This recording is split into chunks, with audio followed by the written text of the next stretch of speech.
All right, welcome back to episode 6. The Return of the Jedi.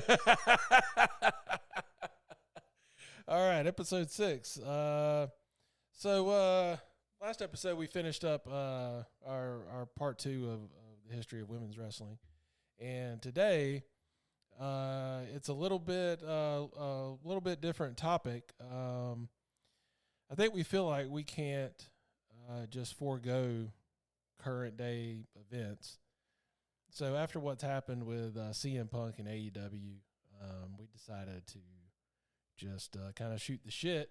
Yeah, but we need to do errors and omissions first. Okay, errors and omissions from the last episode on Women's Wrestling Part 2. Okay, 2 things. I haven't actually reviewed the show because we're doing this right after. Right. But I forgot to mention the role that women's UFC fighting played in women's wrestling. Yeah.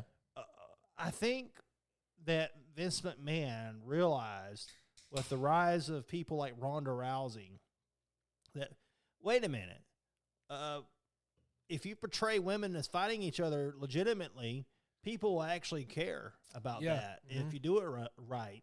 Right. And you can build stars. And I think that influenced women's wrestling. Of course, Stephanie McMahon had a role in it as well, to be treated differently in the WWE and be promoted differently. Number 2, not Liv Morgan. Gosh, you got Liv Morgan on my mind earlier. Yeah, it happens. It happens. Liv Morgan happens. Mandy Rose. Yeah. Fired from the WWE. Yep. For showing just a little tad bit of nipple. Yeah. Basically. Yeah. On her, what was it, OnlyFans or whatever? Yeah, her OnlyFans got her fired. I don't know if it was OnlyFans or some other site, but it was basically an OnlyFans type account. The content was really no different than, any of the other women's Playboy spreads. It was less. Yeah. It was less. I mean, you had to really look at it to find the nipple. Yeah. I think the only difference is that the company gave them permission to do it. They didn't give Mandy permission to do it. So I don't know if it's a control thing or a control what. And probably a money thing too. Yeah. Mandy was getting money Mm-hmm. directly from that, and it wasn't passing through Vince's hands. Right. So Mandy was making some money independently by, showing a little cleavage, and I mean, I would say, if you're posting sexy pictures, they're about as tasteful as you can get. Right. So. Yeah, they didn't like the fact that she was making money.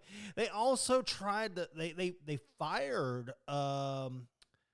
Zelina Vega for having I think it was a Twitch with the video gaming or whatever? Yeah, Twitch. Yeah, she's just playing video games and was making money playing video games, and because it wasn't official WWE sponsored material. I think that's one thing that that's one of the things that really chaps my ass about how they run things over there. The fans that wouldn't have happened in AEW. Yeah. Tony Khan would not give a fuck if somebody has a Twitch channel. No. The fans really backed her up. Yeah. And she got her job back. Right. Well, that's good, but it still, it shouldn't have ever happened. Yeah, it shouldn't have ever happened. Yeah. God damn. Shit. I think it's just a control and money thing. It's what the you see that. I mean, just talking about Twitch channels, lots of pro athletes play games on Twitch and just kind of talk to the fans as they're playing. It's a pretty common thing now. What the fuck? Yeah, I just don't understand it. Like the whole Mandy Rose thing. I mean, they were not like. I mean, you're not talking about anything that. I mean, granted, it shouldn't be in the hands of minors, but right, she wasn't giving it to minors. Right. I mean, it was an OnlyFans account, and I'm sure they have verification and all that kind of stuff. It's subscription based. You got to pay money. You got to have a credit card or something. Right. They probably do age verification and all that. Yeah. I don't know. I mean, I didn't subscribe, but I mean, so what? Yeah. Yeah, that's some bullshit for sure. Yeah. So what are we talking about today, Lance? Okay, so after this past week's events, in case you haven't heard the news, CM Punk was fired from AEW, and Glenn and I and a couple of our other friends were talking about it, and it was. We had some feelings about it, so Yeah. so here we are. This is completely ad lib. We did not prepare nothing for this. Yeah. No notes, no nothing. So just kind of a recap. I think if you've been paying attention at all, CM Punk in his short time in AEW has already had some history. Yes. With some fighting backstage. He had the incident with the Bucks after, what was it, all out last year, all in last year, whatever it was. They got him kicked out of the treehouse. Yeah. And then he was he was the champion, and then he was out for a while because he was hurt, I think. And then he came back. He came back for a Collision, which my understanding is they kind of gave him that show. It was his show, I guess. And then there was the incident at All In London, where he apparently had confrontations with both Jack Perry and Miro. Right. And apparently there's accusations that he lunged at Tony Khan, the owner of the company. Right. And Tony Khan, I don't know if you saw it, but or read the letter. So there was a statement issued by AEW on the matter, and Tony Khan opened up Collision last night. Talking about it, we're pretty much saying the same thing. He also addressed the live crowd before the show started. Okay, now I was watching Payback last night, so tell me what happened. Yeah, so the video of him addressing the crowd before the show started was from a fan's camera, in the crowd. But he basically stated what he said in the letter. If you read the letter, he said he wanted to come out and talk to him face to face and tell him what happened. But basically, he was saying the main thing is he doesn't want any of his employees to feel like they're in danger while they're at work. And because of the ruckus happened in All Out, you had the production crew in the gorilla position and all around, they felt like they were in danger because of the Jack Perry and CM Punk incident. It sounds like a bunch of horse shit. I don't know what happened. Allegedly there's video of this, but I haven't seen it. But I don't know if people were actually in danger or not, but that's what he said. Oh my God. If you go into the wrestling business,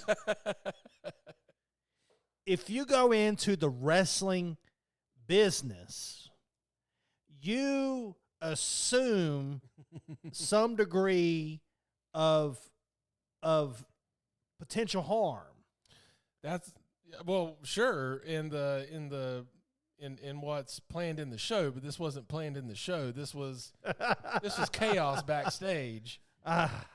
So I mean, when you have a backstage brawl on the show, the production crew are out of the way. They know this is going on. They're not going to be in the middle of it. But in this case, you had people sitting there at the table at Gorilla, and they just started fighting apparently.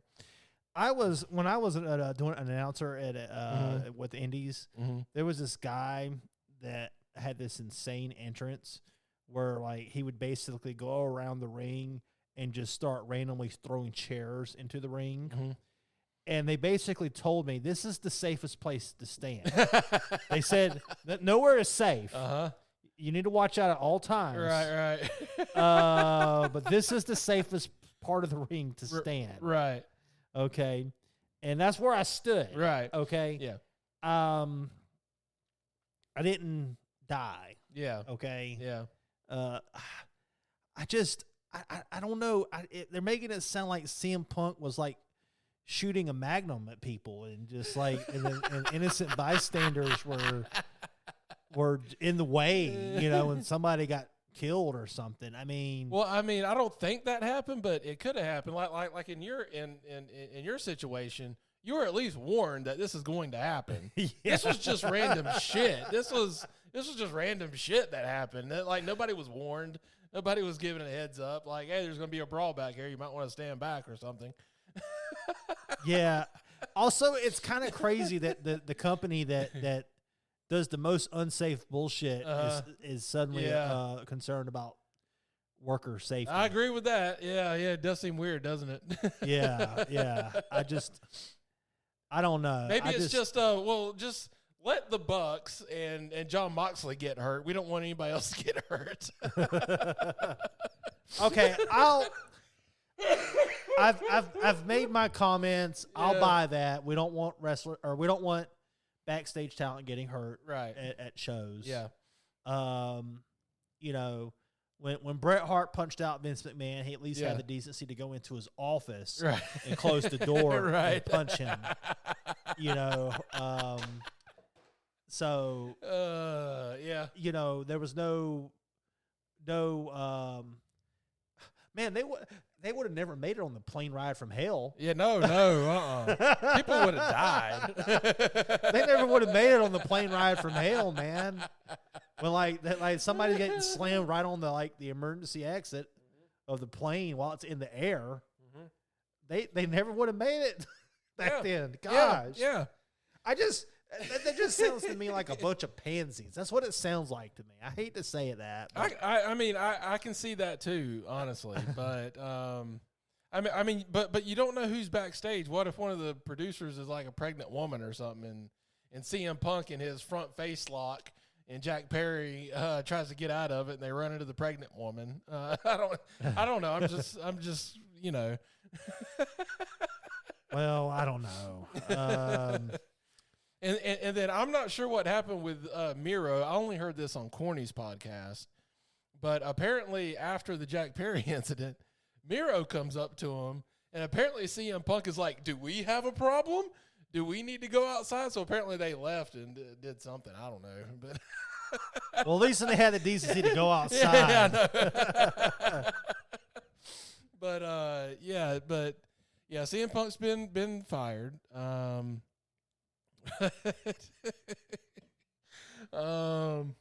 But look, the one constant in all of these incidents is CM Punk. Yeah, he's the one. He seems to be the instigator in all this. There seems to be a pattern, and it makes you think that maybe all the stuff that CM Punk griped about with the WWE wasn't actually the WWE. Right. Because I'm saying all this stuff kind of like tongue in cheek. I 100% agree. Some middle-aged production guy shouldn't get a boot to the head. Right. Backstage. You know what I mean? Yeah.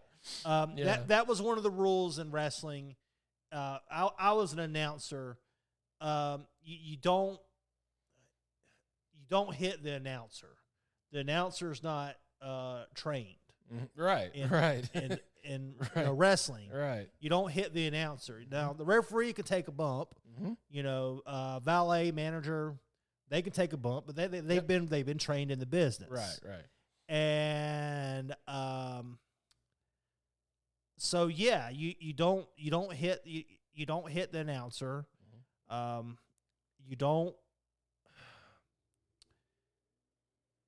You just don't do that. And so I don't know. There's a part of me that says that they're blowing it out of proportion, but at the same time though, I 100% agree that you don't hit the owner of the company, right, or lunge at him or whatever you did. And I have to believe that. I understand that Meltzer's the one that reported it, and he's part of the Treehouse Club, and he's got some bias here. But why would Meltzer lie about that? Yeah. So what else did Tony say? I mean that was pretty much the gist of it. He was just saying, it's the hardest thing he's ever had to do, blah blah blah. But I guess they're going to carry on with Collision. I didn't watch the entire episode last night, but I like what I saw in the first segment. But yeah, I think, but going back to what you said about, the stuff that happened with Punk in WWE, when I heard about all that, I kind of just bought it at face value. I did too. I'm like, cause I don't know, there was just something like, I could see them treating somebody like that. I could, you know, Well, back then it was popular to shit on the WWE because nobody liked what they were doing. Yeah. Aside from the kids. Right. I remember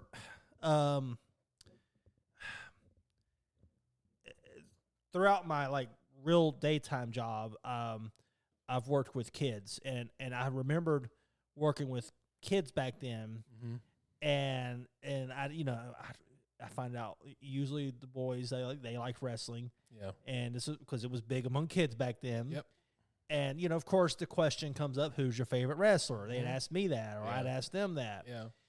And 9 times out of 10, it was John Cena. Of course, yeah. And then I would say something like Randy Orton. Yeah. And they would like look at me like I'm this evil person. I remember, gosh, I was at an event in Jacksonville, and I was watching. It was, I don't remember who all was in the match, but on one side was Becky Lynch, and the other side was Bianca Belair. And I started cheering for Becky, and this little girl was looking at me with the most evil eyes. I mean, so kids are very black and white with their morality, right, on stuff like that, and it's still real to them. So CM Punk comes around, and he says, "I hate this crap. Yeah, it's terrible," and we're all like, "Yeah, we love CM Punk," or whatever. Yep. So AEW, who thrives on being a bunch of edgelords, that's their whole gimmick. And everybody that watches AEW, they thrive on being edgelords. Yeah. Oh, this is alternative. We live an alternative lifestyle, and they get behind AEW, and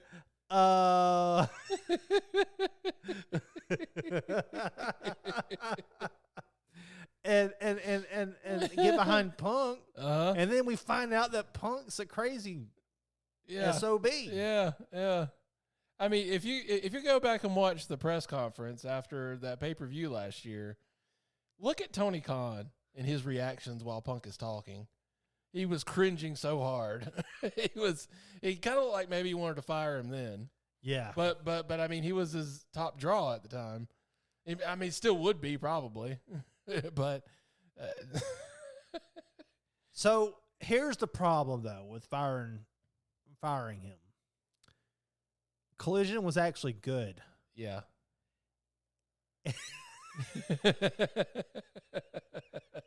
So what do we do now? I really can't wait to hear what Jim Cornette thinks about this. He has defended CM Punk through all of this. He really has. And I've even heard some fans defend CM Punk. I mean, I made my comments earlier, and I was, like I said, I was kind of speaking tongue-in-cheek a little bit. You really can't defend the dude at this point. Yeah, I think so. You just can't. Yep. He's unhinged. Mm-hmm. Yep. He's gonna want to fight about it. Yeah. You say one. It seems like if you say one word to him, he's gonna want to fight about it. So did going to the MMA go to his head? Now he thinks he's like this. Maybe I don't know. Maybe getting his ass kicked. His ego's hurt. He's got to prove himself. Like I don't know. But now that this has happened, I think some fault definitely falls on him with what happened in WWE. And it's clear to me that no matter where he goes, this shit's going to happen. If he goes over to Impact right now, this same shit's going to happen. Yeah. If he goes to New Japan, same shit's going to happen. Well, I think he's done. I think he's probably. But I just think this made it clear that that wherever he goes, this kind of shit's going to happen. Yeah.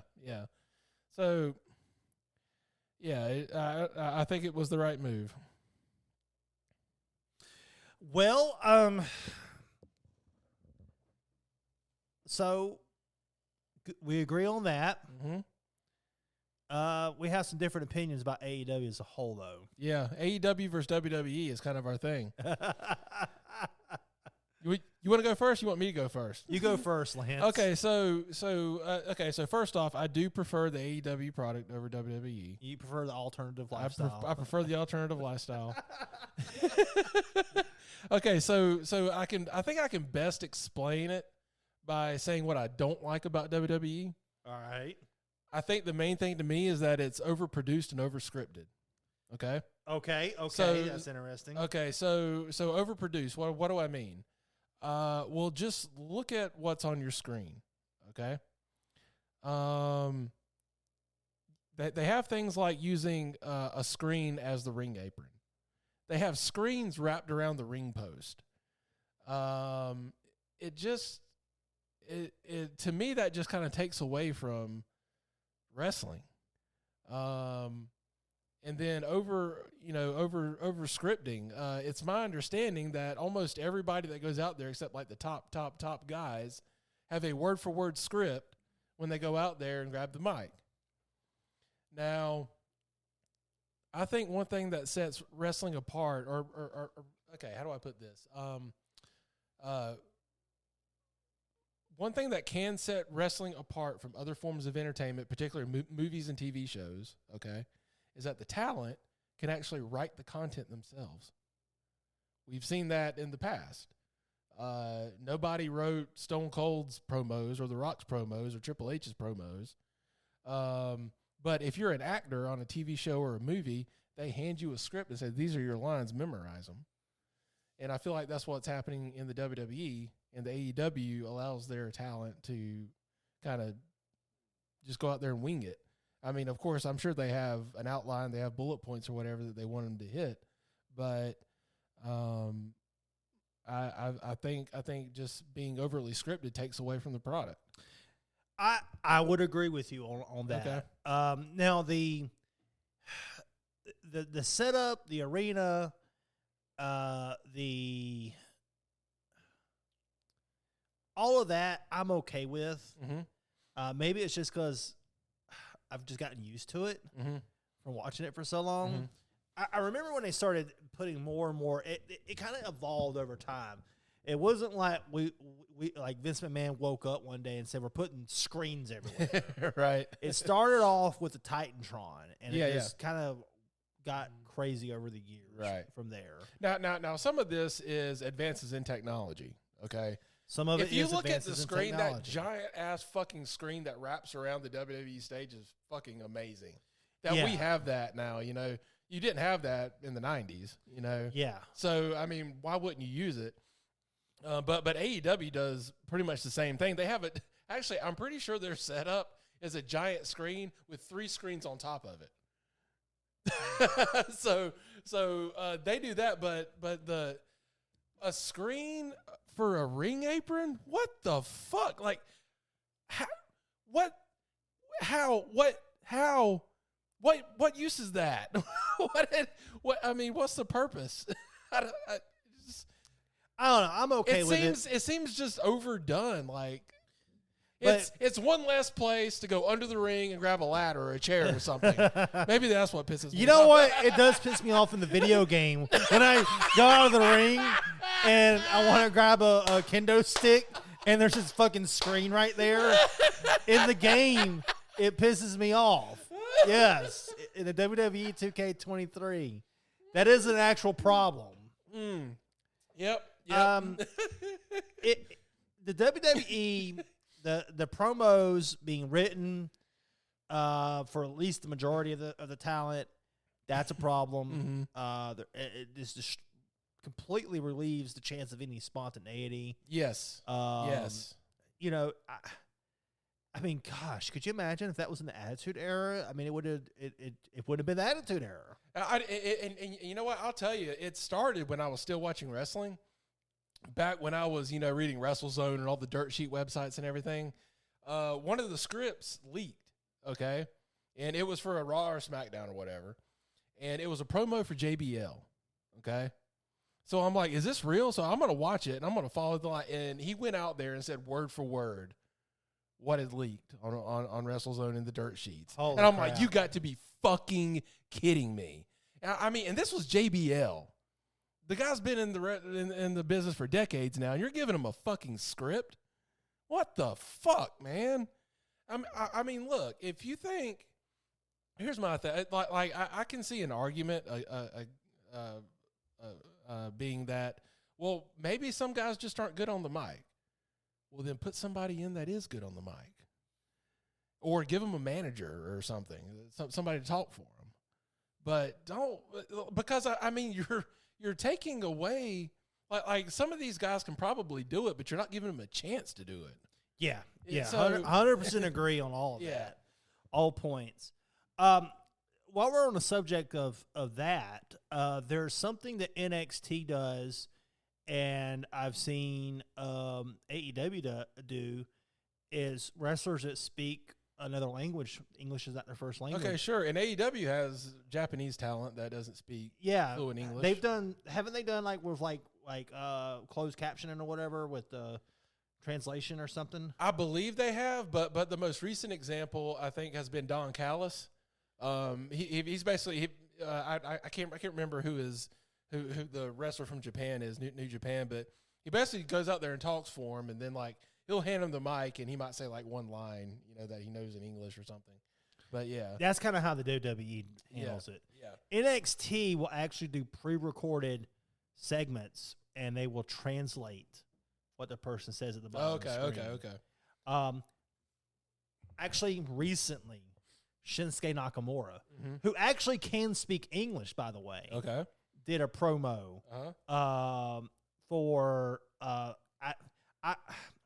I'm embarrassed to say this. I fell asleep while watching Payback. It wasn't because it was boring. I was just really tired. I didn't actually watch this match, but I think Shinsuke Nakamura is speaking Japanese to be more of a heel, Okay. to irritate. I could see that. Yeah. Yeah, that'll irritate the racists in the. Yeah. Speak English. Because he would, speak English. Hey, we got to be careful. We don't want to insult our fans in Alabama. Oh, goddamn. Yeah. Hey, we're not doing too much better. We live in Georgia here. Yeah. So, yeah. So, anyways.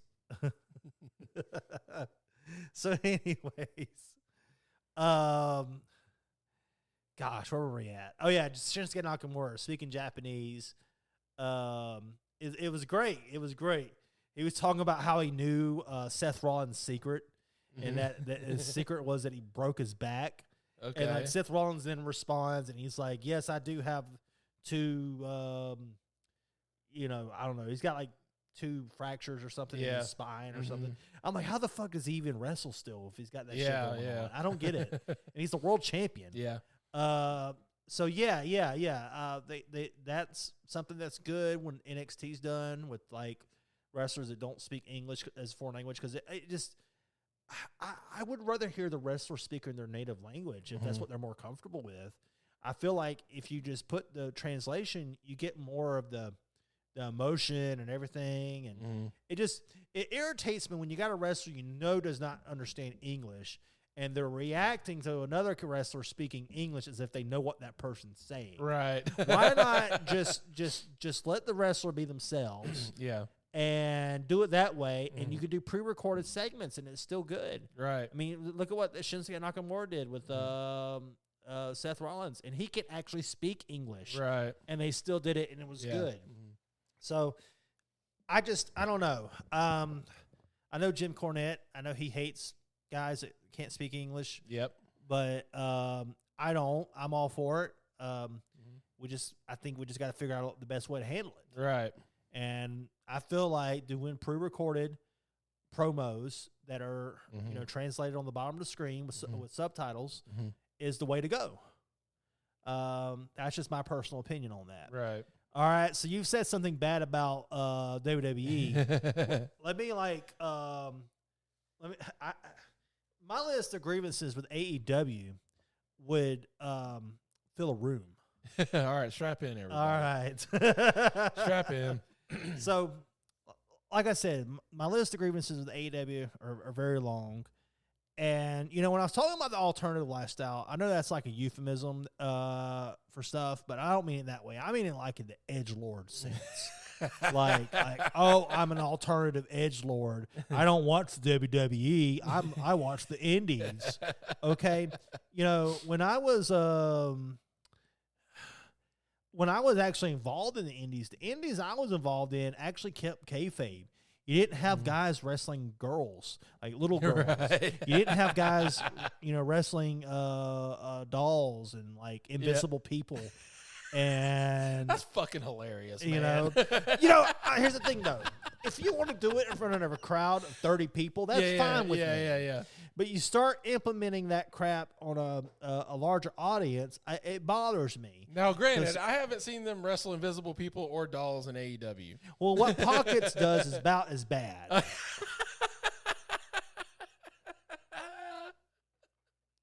I'm sorry, but that's fucking hilarious. So you think destroying the business is hilarious, Lance? What's funny about that? I don't think there's anything wrong with comedy. I mean, that's what it is. I mean, it's a comedic gimmick. I mean, yeah, but comedic gimmicks in the past still maintain some illusion that it was still a legitimate match that was taking place. Okay. Okay. So in defense of Pockets, I'll present this. Okay. So, for example, he'll put his hands in his pockets while his opponent's standing there in front of him, right? And then he'll do those little tap kicks to their shins, okay? And I think it's kind of like a taunt. It's like him taunting, and then the real wrestling happens. If you've watched an Orange Cassidy match, he can go just as well as anybody else. Yeah, but when Hulk Hogan would flex his muscles, did he do it 4 inches away from his opponent? I don't know. Did he? No. He did it while they were knocked down on the mat or outside the ring or something like that. Okay, what about when Triple H would do the crotch chop to his opponents? It still wasn't 4 inches. It was pretty close.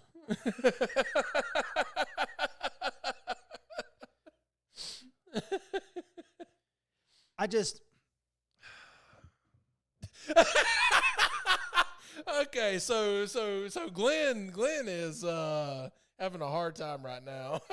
I think I'm gonna have a stroke even thinking about it.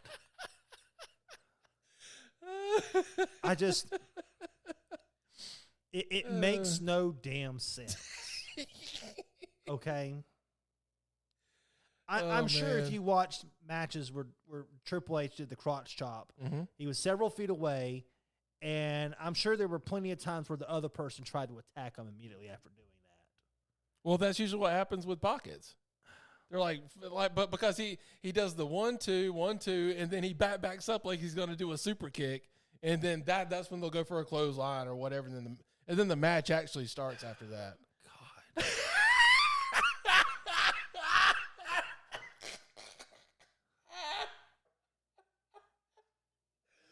Oh, man. It's just, why not just throw out the whole kayfabe and just, you talk about the leaked promo. I mean, shit. I mean, I'm gonna join the AEW, and I'm gonna have a gimmick where there's a microphone attached to my mouth so you can hear all the calls that I make during the match, and just put it all on Botchmania, and that's my gimmick. Just expose the whole business, right? I mean, just throw it out there. Oh man! Oh, you ever watch Botchmania? I've seen it. Yeah, it's great shit. I love that shit, man. But I was watching Botchmania recently, and Sabu was wrestling a match, and he just kept calling the referee, "You motherfucker," because the referee botched and didn't pin whenever he had the guy's shoulder down, and he was like, "Count." And so, like, for the rest of the match, he was like, "You motherfucker," and then after the match, he was like, he was telling him how he messed up. And you can hear all this audio, and I'm like, is there a mic? Does like Sabu have like a live mic on them? How am I hearing all this? Mm-hmm. So I was wondering how that happened, how they got that audio. It must have been really good microphones on the cameras or something. Right. I mean, goodness gracious. Plus, it was the indie show with like 12 people. Yeah. Okay, maybe I can explain a little bit more why I'm okay with this, with these shenanigans. Okay, Tell me why you're okay with an exploding super kick. I am not okay with that. By the way, that was fucking stupid. That's gonna be the dumbest fucking shit ever. What the fuck? Okay, look, I'm okay with some silly stuff, but that's like not silly. That's just like, do you want me to actually believe that your kick is powerful enough to explode? I mean, is that what that was supposed to be? Like my super kick is so powerful it explodes. I mean, was that supposed to be? Is that what they were trying to convey? I don't know. Wait a minute. Are you meaning to tell me that they did not like try to explain that like he didn't put like some sort of explosive on his boot? I don't know because I didn't watch. I've only seen the clip of that one kick. I didn't watch that show. That was a pay-per-view, wasn't it? Was that Double or Nothing? It was a pay-per-view. Yeah. So I didn't see that pay-per-view. I've only seen that clip, so I don't know what they said about it, if anything. Well, I saw footage of them putting on the explosive to the boot. Okay, but I think that was just like backstage, footage. I don't think they aired that. Okay. Well, so if it was bad, no matter how you did it. Mm-hmm. But if they did not explain that he put some sort of explosive onto his boot, mm-hmm. if they're trying to make people believe that he has a super kick that explodes, right, then that is even worse than what I originally imagined it was. Right. Yeah, and that's fucking awful. I don't know if that's what they were trying to do or not. I don't know. Okay. That's the dumbest shit. But look, I started watching. Okay, I've said this before, but I'll say it again. I started watching wrestling in 1998. Okay, I was not watching in the 80s when wrestling was, I guess, clean, if you want to call it that. Yeah. I don't know what you want to call it. But I remember the first episode I saw was the Bang 316 episode of Raw, in which Vince McMahon allegedly pissed himself in the middle of the ring. And Stone Cold had a fake gun that had the Bang 316 flag come out. Is that not silly? Here's the thing.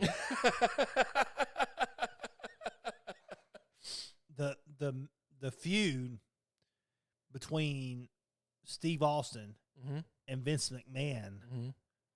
was believable because of how they sold it. Like Vince McMahon was mm-hmm. selling the fear that he had. Sure. You actually believe that he was such a coward mm-hmm. that he would, be in this situation and mm-hmm. pissed off Steve Austin to the point where he would do something like this, mm-hmm. and that Vince McMahon would be legitimately afraid and piss his pants. Mm-hmm. And it was just awesome. It was awesome. But I wouldn't say it was silly. Okay, what about Mae Young giving birth to a hand? Okay. What I'm saying is that when I first started watching wrestling, I saw a lot of silly shit. Okay, and it was funny. It was fucking hilarious. Mark Henry, you got a penis. It was fucking hilarious. So, to me, what I'm seeing in AEW with pockets and some of these other silly things they do, to me, it's not much different than what I saw when I first started watching wrestling.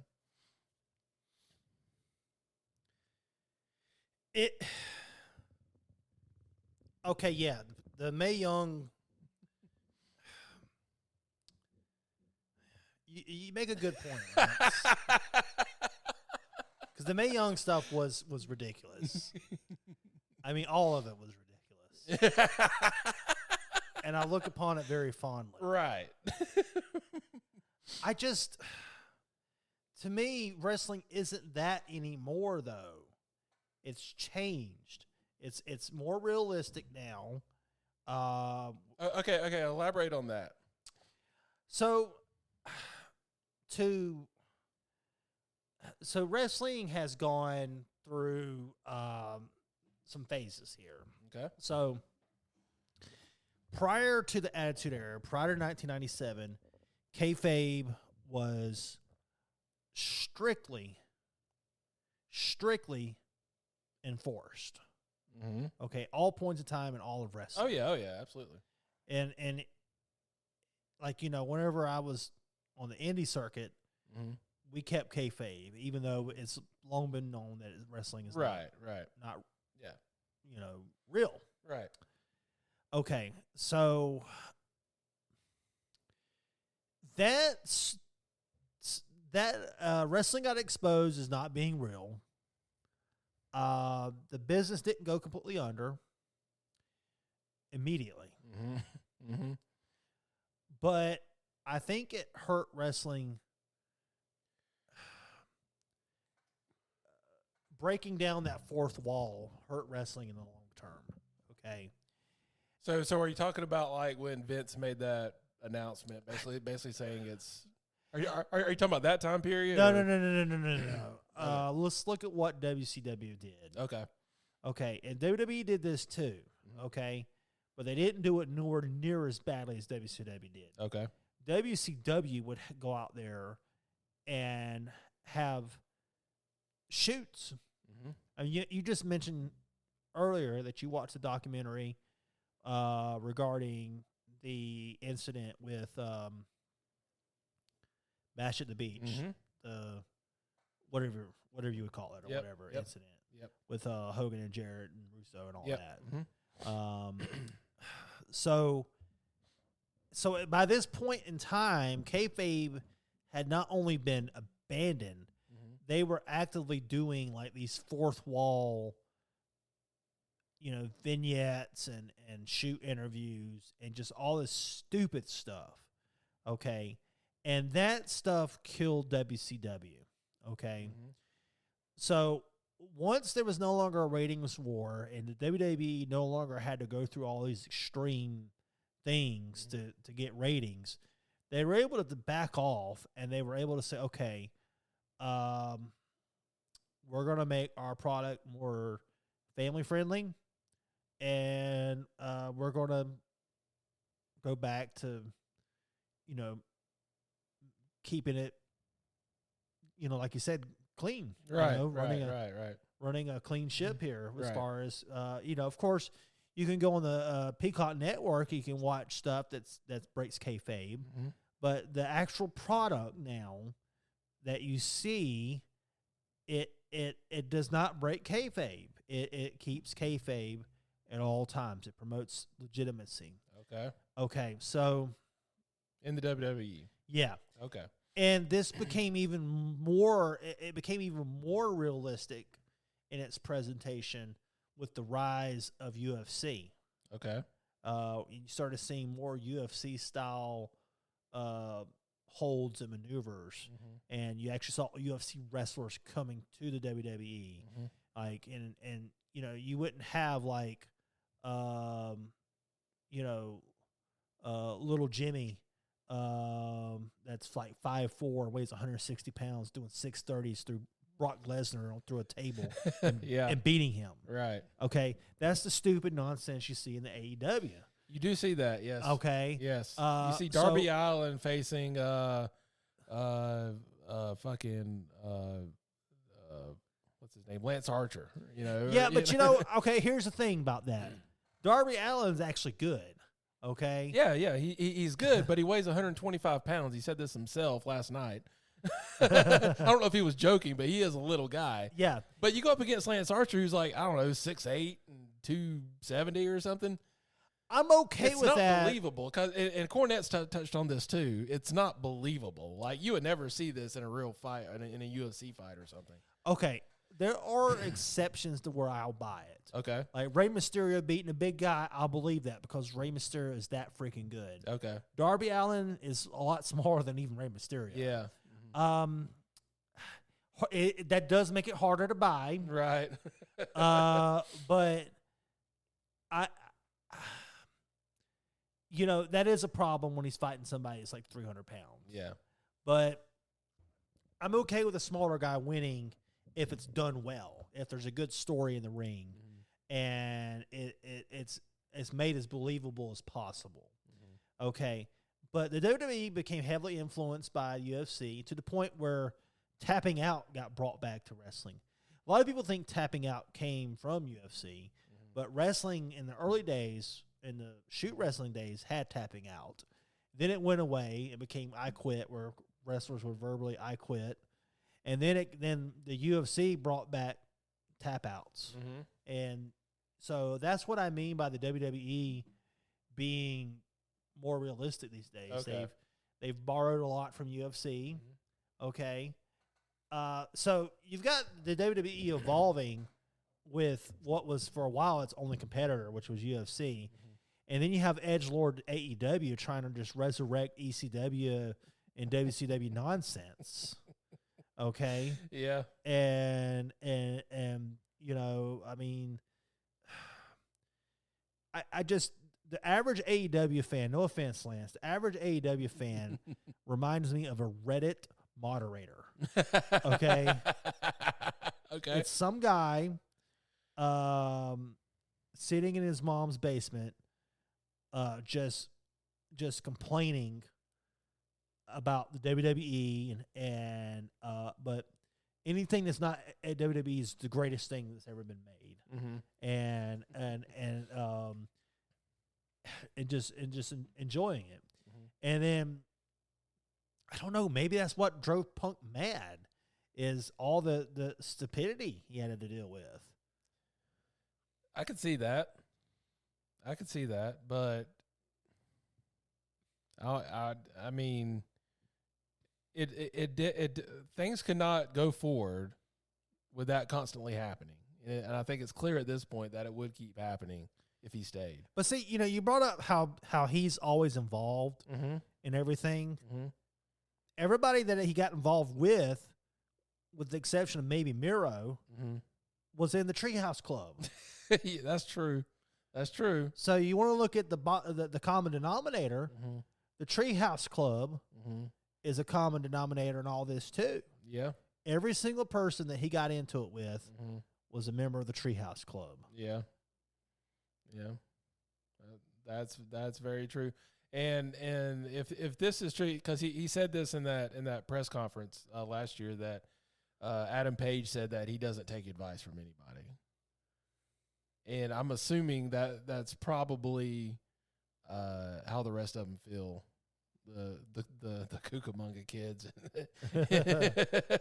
and Jack Perry. So and Twinkle Toes.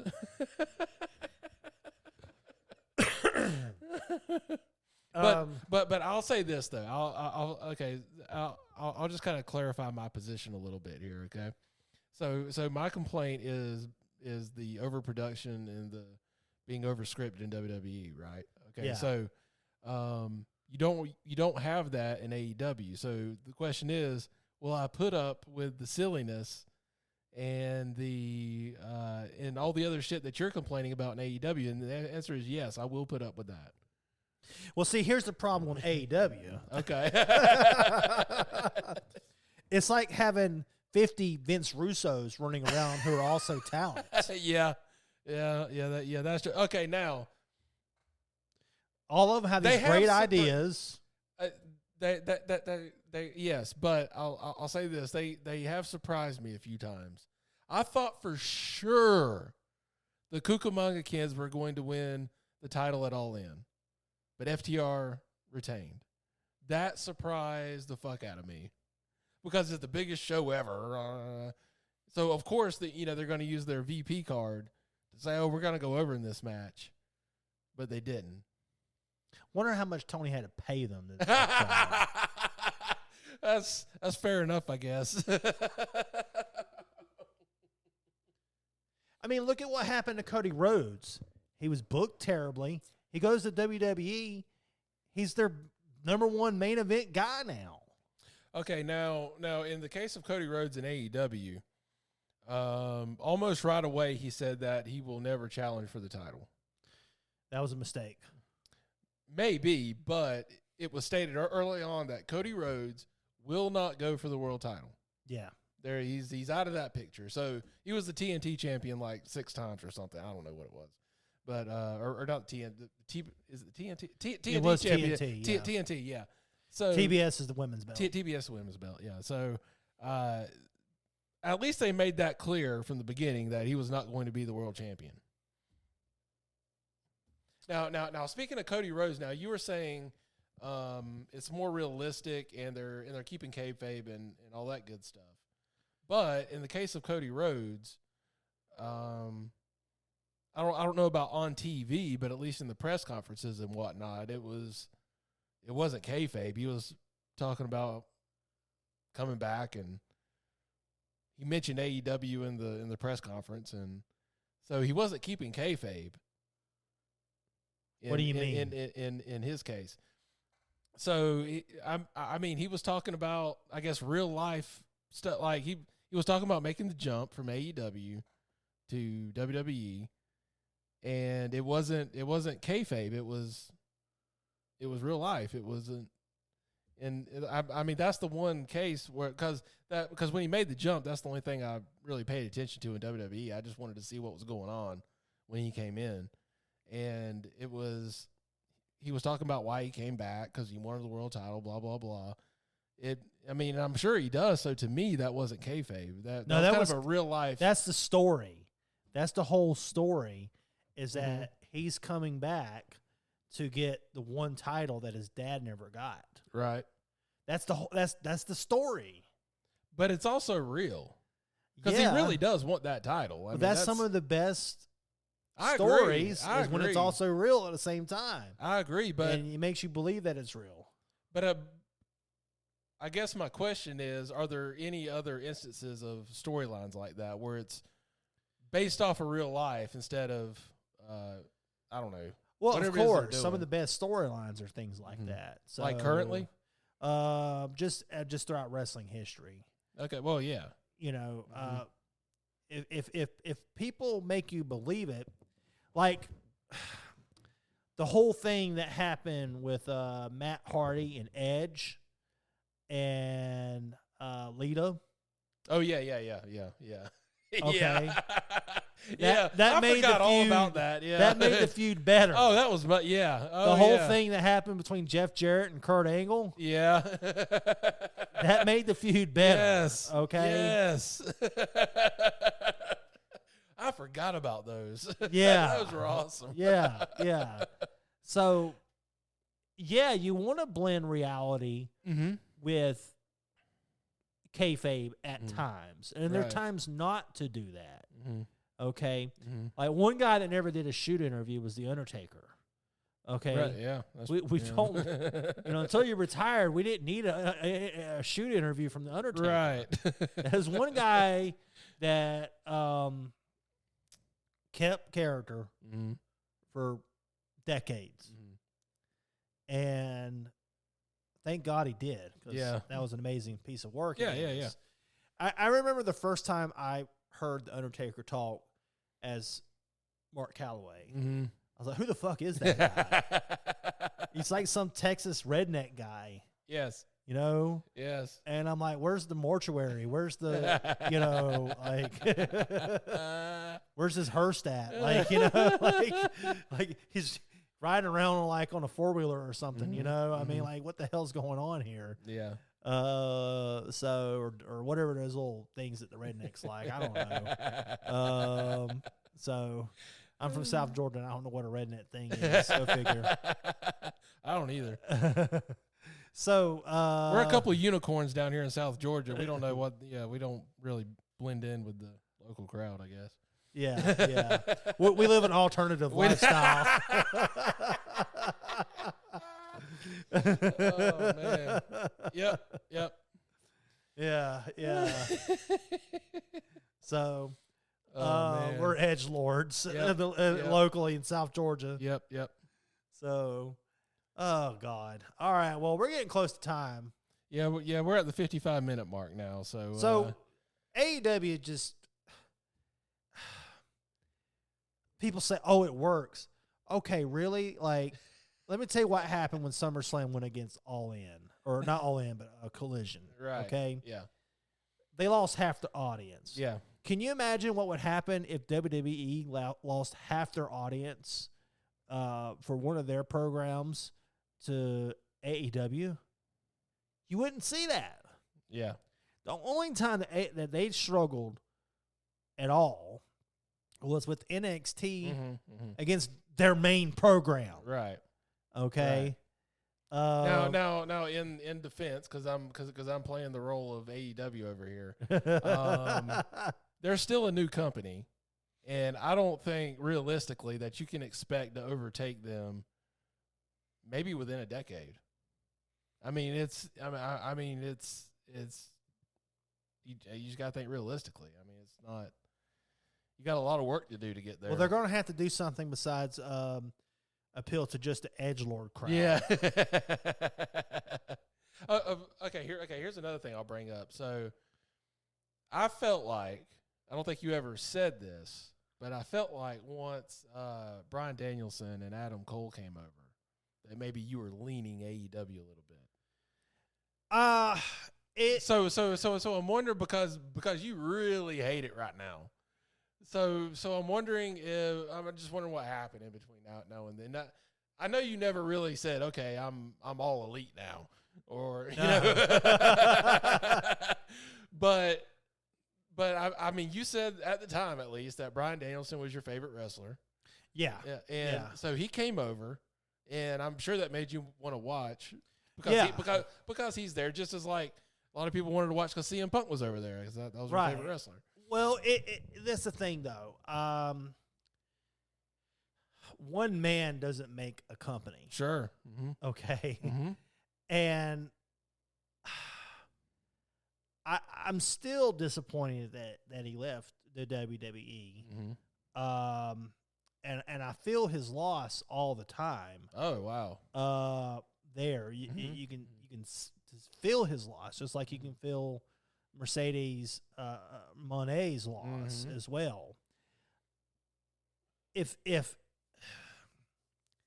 I just happened to be flipping through the channels and he was wrestling, I would watch the match. Yeah, because yes, he's been one of my favorite wrestlers of all time, but I don't like him enough to justify paying $78 or whatever to buy a cable just to watch AEW, right? Just to watch him, right? You know, the product is not that good, you know, and just one man is not worth $70 a month when I can just watch the WWE on Hulu or with an antenna. Actually, I bought an antenna recently, indoor antenna.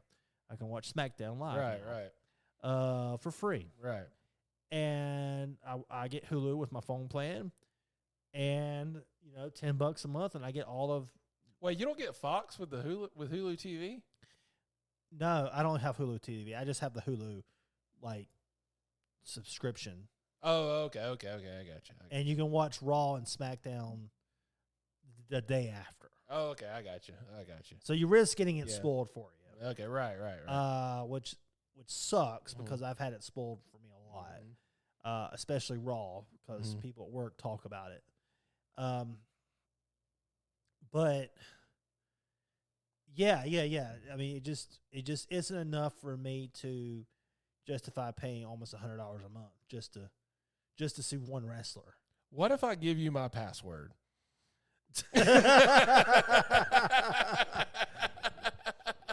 Things might be different, Lance. I was planning on watching the rest of Collision. If you want to watch last night's Collision after this, all right, and just see what happens. Like I said, I like the first segment with Steamboat and Danielson and Ricky Starks. Now, okay, here's a big complaint. That I have with AEW. It feels like they cycle their talent too much. Like this guy will get a shot for a very short time, then this guy will get a shot, and it doesn't give anybody enough time to blow up. You know what I mean? Yeah.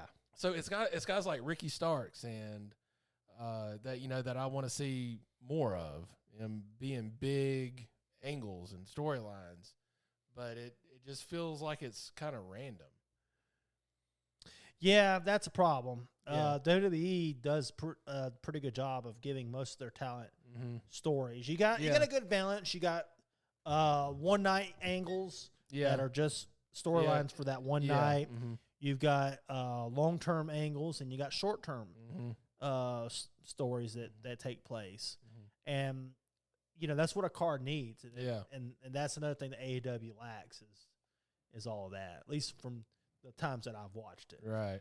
Well, let me ask you that. And I've been seeing lately that because the biggest talent they had, in my opinion, even with CM Punk there, the biggest talent they have is MJF. Okay, in my opinion. I would agree with that. Now, a lot of people are saying he would be mid in the dub. Miz?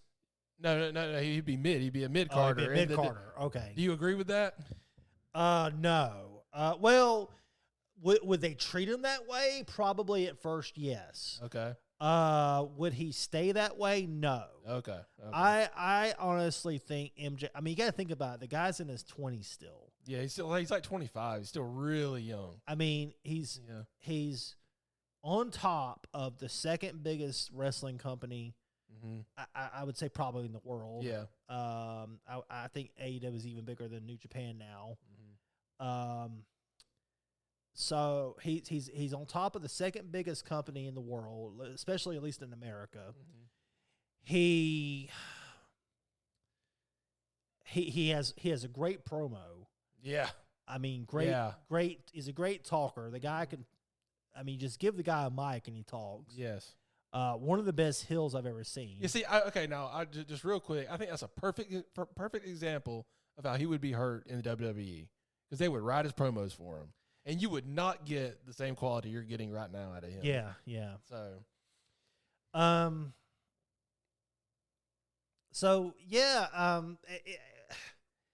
But does he have the potential to become a big star in the WWE? Of course he does. Mm-hmm. Mm-hmm. I agree. I agree, but it was in. I think people. You hate AEW, but you're giving credit to MJF. But I think there's a lot of people that hate just every single thing in AEW and think that they just couldn't hack it in WWE, and that's not the case. No, I think that would be a stupid assumption. Yeah, I think it's very stupid. You can't.